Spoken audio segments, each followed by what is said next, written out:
Morning everyone, whether you're watching, listening or reading this episode, welcome back to the Runpreneur vlog, where I'm on a mission to raise £1 million for children's charities by run vlogging virtually around the world in consecutive days. So that's a total distance of 40,075 kilometres, and I have to do at least 5k every day to achieve that. To top it off, I'm doing it barefoot style as well, so it's a truly epic challenge, but something I'm truly passionate about achieving. And those of you who are regular listeners of the vlog will understand that I cover things that I'm passionate about, which are all things entrepreneurship and running. And it is a very fresh morning today. It's about 2 degrees. I should have put gloves on because my hands are going numb already, but not too windy, but there is a slight drizzle occurring, so okay to run in, I suppose. And today's topic, well, it's Thursday Tales today, where we talk about past experiences in business.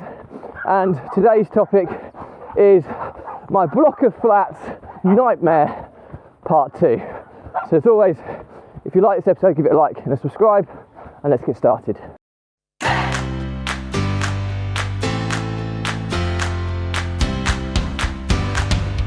So, my block of flats nightmare. Well, I've talked about this in part 1, which was the development basically that we converted back in 2016, 2017, I believe. And it was a development that we converted to that was a disused nightclub. It was part converted.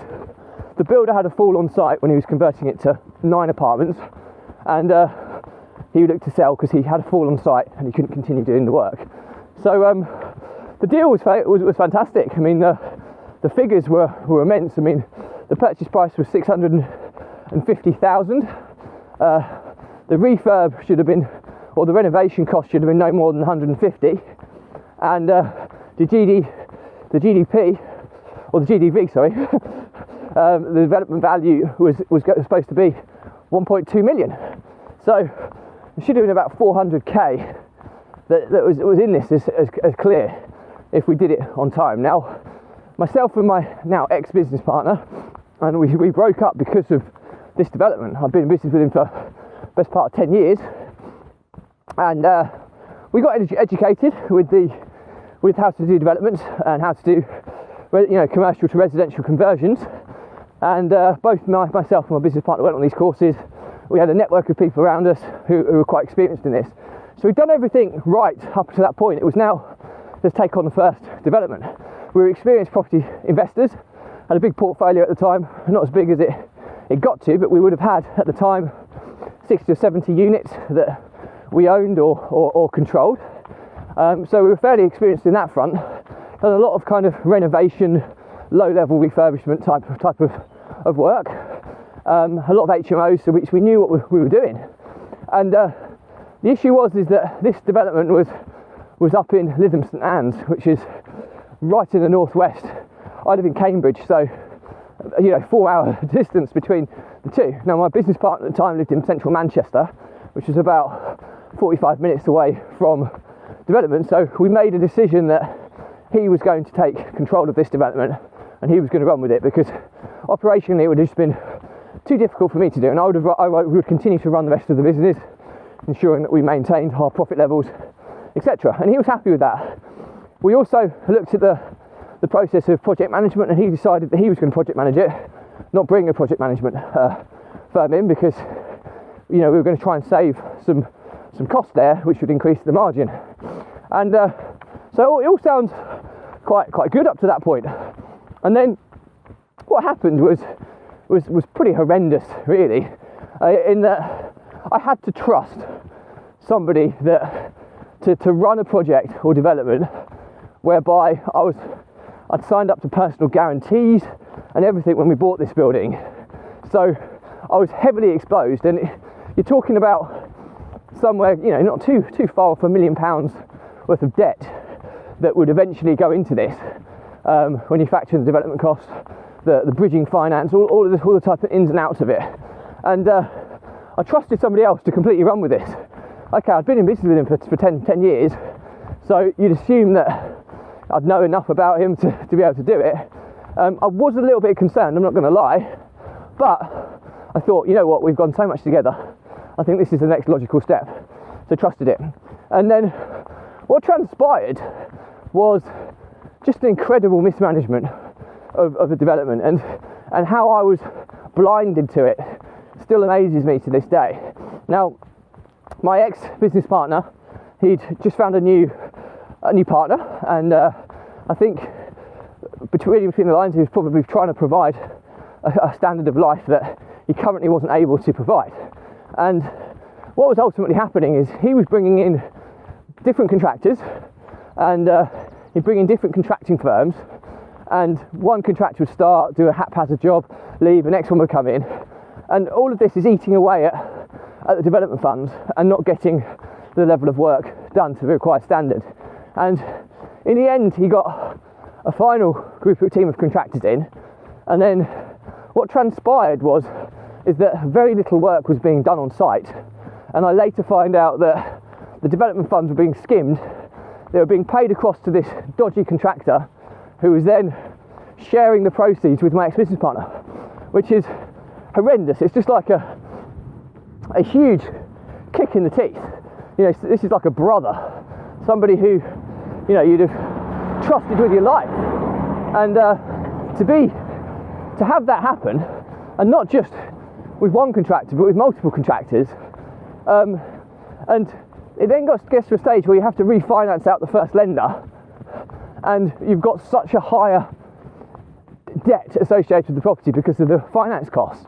It was supposed to be in and out in kind of 3 months, or no, maybe being unrealistic, maybe it was 4 to 7 months would certainly been realistic. But this kind of process goes on over 12 months, and then we get to 18 months and we have to refinance out the first lender, by which time the finance costs, we then got finance costs of a new bridging loan, new refinance, and all of the time the redemption figure is going up and up and up.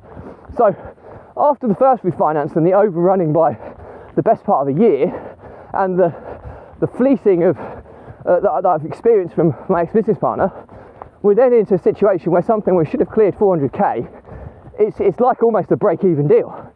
And then once you get to that level, the market crashed a little bit. So when we were then trying to refinance this kind of hybrid lender out, and we couldn't do it because we weren't getting the valuations then high enough. So you're then stuck in a position where you're actually facing negative equity, which is scary when it's a big figure. And cut a long story short, there was lots of things that went on and off with the refinancing, the legalities, redeeming the existing lender, the dodgy contractors, and then it got to an end where it got so bad that it was the rest of the portfolio was kind of being put at risk. So we had a pretty stern conversation, and we agreed that, you know what, this hasn't worked. There's been a lot of trust issues, a lot of things haven't gone to plan. The pressure has put us under. Maybe we should separate and try and put this right. And so it was difficult because it's somebody you've been in business with for so long. But we separated, and we had all the legalities and back and forth of what we had to kind of do from that side of things. But then it got even worse. I was then getting chased by various tradespeople because my details was on company's house, that people were finding me when my ex-partner wasn't picking up the phone and responding to people that were owed money. I was none the wiser. Then they were eventually coming to me because they'd exhausted trying to reach my ex-business partner, who had left his residence and moved back to his native Scotland. So he was untraceable. But he was still down as living in Manchester, so nobody could find him, and he wasn't returning people's calls. And what was then happening, people were then finding me really irate and stressed about big debts that was owed to them for works. And I was like, well, you need to talk me through it, and I had to calm these people down into some quite aggressive situations, because you can imagine, you're a contractor, you've done some work and you haven't been paid for it. Inevitably you're going to be, annoyed, and then you finally get hold of somebody who's part of one of the business partners, and you're going to think that, what's going on here? This guy's going to know what's kind of happened. but I genuinely wasn't aware. And so it took quite a lot of different conversations to appease the contractors, and ultimately I had to pay them all back.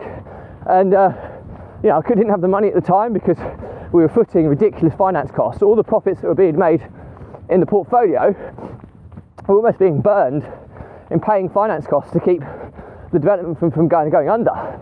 And eventually, I managed to set up payment plans. I cleared all the people that were owed the money, but it was an horrendous situation. And eventually it got to a stage where the building, the block of flats, actually went into receivership, which was horrible, because although we weren't expected to pay a monthly kind of interest payment, we had a deadline to refinance out this second lender, and because we were in negative equity, we couldn't refinance it. The market had crashed, we couldn't sell it, and we were sitting on an asset that the bank wanted his money back. So the bank then wants to take control of the asset, which they do by putting the company into receivership. And I'm then like, well, this is horrendous, because there's personal guarantees here, and I was faced with the prospect of the block of flats being fire sold, significantly undervalued, and then the bank coming after the rest of the portfolio that I'd worked so hard to protect. Now, the one thing I always had was I always had a protection. I would never put my personal, as in home and livelihood, at risk. I had a portfolio of assets that had significantly more equity in it than what was owed. So I knew I always had that safety harness, which was one of the golden rules when you're taking on these bigger developments. Make sure you never ever put your home or your actual livelihood up for risk, because if stuff goes wrong, it truly is at risk, and people get blindsided by, it won't go wrong, we'll get it all right, but it does, and believe you me, it can be incredibly messy. So I always had a sufficient contingency, knowing that if everything went horribly wrong, the portfolio would be a safety belt for me, and it has proven to be that. So I'm then thinking, right, what can I do to rectify the situation? So I'm then in lengthy negotiations with the lender, and I managed to broker a deal by putting additional security up in terms of the portfolio to take back control of the block of flats. But the damage was almost already done, because the receivers had put the flat up for auction at a crazily low fire sale price. So when we were looking to sell or refinance, that imprint was all over the internet. So it was really, really difficult to try and get a package over the line. So ultimately, long story short, we managed to get it refinanced recently. It was a much lower valuation than we wanted, but it was a sufficient amount for the existing lender to continue working with us, which was important. We're now in the process of pulling further advances out of some of the portfolio to get the redemption up to a satisfactory level, and then we'll negotiate a debt kind of compromise figure with the existing lender and put the remaining balance on termed capital repayment finance. So that's the plan, and it means I've still kept the vast majority of the portfolio. I've managed to get the block of flats leased now on a 10-year government-backed guaranteed lease, where it's clearing 2.5k a month. It's not, it could clear a lot more if someone was managing it, but the fact that it's guaranteed and it's government-backed and it's 10 years positive cash flow, I could not turn that down. So lo and behold, we've recovered significantly, and we have a plan to kind of coming out of this. But my word, it's been the most horrendous experience of my life. Everything I'd worked hard for the previous 10 years was up for grabs. My ex-business partner just disappeared. He took his share of his properties, didn't hear from him before, so he was almost playing chicken, knowing that I would sort it, because I wanted to protect my credit, my business reputation and everything, and which I've done, and I've managed. I don't know how I've managed to do it, but I have done so. I'm still squeaky clean from that perspective, which is amazing. It's an achievement in itself, and like I say, we've the block of flats seems to be in a position now where it's sorted. It's now trying to work out how we can pull funds from the rest of the portfolio to get to that debt settlement figure with the existing lender. But we are definitely 2 or 3 steps further along than we were, and we do have light at the end of the tunnel for the first time.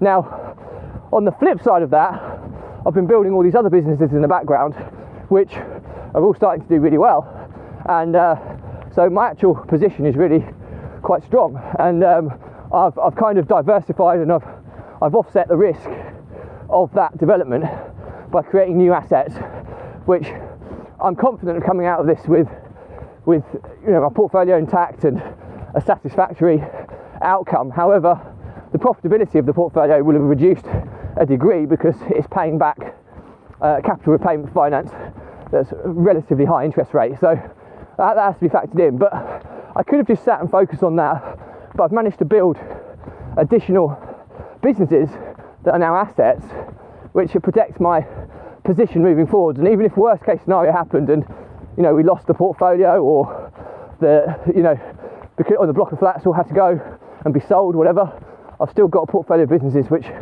we can continue with. So a couple of rules here, or learning outcomes, is one, when it's a really high risk deal, and when I say high risk, you look at the worst case scenario. The worst case scenario here was that the whole portfolio was up for grabs. The reality is a proportion of the portfolio is up for grabs. That's where we've got to. So it's better than worst case. But what is worst case scenario? It was pretty big stakes, and I trusted. Basically, I put my life in somebody else's hands. When you say your life, I put that much exposure in somebody else's hands that I had little control of. And I certainly wouldn't. If it's low risk opportunities, you can allow people to kind of take control. But when your exposure levels have reached a certain threshold, you need to take control. So that's really, really important. Point number one. Number two is be solution focused, not problem. There were massive problems we faced, but through difficult conversations, difficult situations, I managed to work a solution which you feel backed into a corner, but there's normally a solution to every problem. And we worked incredibly hard to find one and negotiate hard to find a way out, but inevitably we've found a viable solution. Now we've still got to deliver fully on it, but we're certainly halfway through delivering on it, which is a really good place to be. So be solutions focused. If you focus too much on the problem, it will become very, very negative energy, and it will start putting you into a state of negativity. And when you're in a negative mindset, it can often mean that it masks your focus, and it masks things on how you deal with things. If you've got a positive mindset, you can often have more clarity of finding solutions. If you're in a negative state, you're more likely to procrastinate, turn a blind eye, and it's not a good place to be. So solutions-based mindset, really, really important. And number three, always have contingencies. And I didn't have contingencies for a lot of the time doing this, but I realised my position, and I built new assets, new businesses, which are now providing for me, so that my livelihood and my family and everybody and our future looks really promising, regardless of what happens. Now, I'm still very confident of being in a very, very strong position at the end of this. However, worst case scenario, you have to look at, I still have kind of 5 new businesses that are all profitable, which means that the long-term future is still very, very rosy. It'll be a lot rosier with the property business as well, which I intend to be. But the point of the matter here is contingency planning is so important. So, hope this has been useful. This is the biggest failure, or could also be the biggest success in my business career, because it's something that genuinely could have wiped me out, and it's something that I genuinely potentially can come through with a really strong position. We've just got a few more parts of the deal to sort and to resolve, but I'm increasingly more confident as each day goes past. Getting the refinance through and the long-term lease in place was a massive win. The rest of it should be far easier than getting that deal over the line. So onwards and upwards, as they say. So as always, if you've got any questions about this, drop me a message. I'll respond to every one. If it's a bigger topic, I'll do a separate blog episode and tag you in. As always, check the links in my bio as we're launching our blog and podcast to accompany the blog. So you can watch, listen or read these episodes now, which hopefully makes them far more accessible. And all I have to say is that, you know, the Runpreneur vlog was set up to be a mission to raise £1 million for children's charities, and we're doing that by run vlogging virtually around the world in consecutive days, barefoot style, minimum 5k a day. We have to reach an epic target of 40,075 kilometres. We're looking to get lots of partnerships with corporates and sponsorship to try and get that £1 million raised over a 15-year period. It's a long time, but it's what I'm truly passionate about, because personal financial gain, although very, very important, is not my purpose. My purpose is to try and make a difference to those that are vulnerable, that haven't been awarded with the circumstances and environments that I've been presented with. There's a lot of children out there that need a lot of help, and I like to think £1 million will go a long way to helping many of them. So, you know, all that's left to say is that my passion was about for this vlog was to talk about entrepreneurship and running, and in particular how we can help people overcome the emotions of stress, overwhelm and anxiety by using exercise, or in my case running, as a release valve to kind of clear those stresses on a daily and weekly basis. You know, analyse them, gain clarity, focus and move on, so you can keep progressing forward. And the way it works is, if you don't have that release valve, it's like pressure building up in a pipe, and the pressure in the form of stress, if not released, will evolve into overwhelm. As soon as you get overwhelmed, you start freezing and procrastinating, not knowing where to start, which then kind of pushes on into anxiety, where you start having mental health challenges, anxiety, panic attacks, which is a horrible place to be. And as I've explained in this episode, I have been there. I mean, this refinance to this block of flats and the block of flats debacle that went horribly wrong put me in that state. You know, I was panicking, I was overwhelmed. All these experiences that I'm talking about now, I've experienced. So I've been there, and I've nearly lost everything because of it. I've lost business partners, clearly, because of it, and I've almost been bankrupt because of it. I could have lost everything. So that's the reality, and it's not often I talk about this stuff in great detail. So hopefully this is quite useful. But there's no kind of coincidence that since I've been doing this running vlog, which is my release valve, that I've made more progress in the last 9 months of doing this than I have in the previous 4 years, where this, you know, issues were going wrong with this development, this block of flats and everything. And there's no coincidence. So it's social proof that this stuff really works. And my pledge to you guys is that if anybody are experiencing these challenges in these emotions, drop me a message, okay? There's no catch here. We'll jump on a call. I'm not selling you anything, and I'll talk through the things that I integrated into my life that have contributed to this significant change, this significant difference in the progress I'm now making. And I know that it's transferable to you. So, you know, the help is there, and it doesn't cost anything, and it's often just being brave enough to ask for it, which can make all the difference. So, on that point, all I have to say is, if you like this episode, give it a like, a comment and a subscribe. If you want to see similar episodes, please check out the playlist link on each platform. And I'll leave you with, as always, with stay positive, stay happy. I'll see you tomorrow.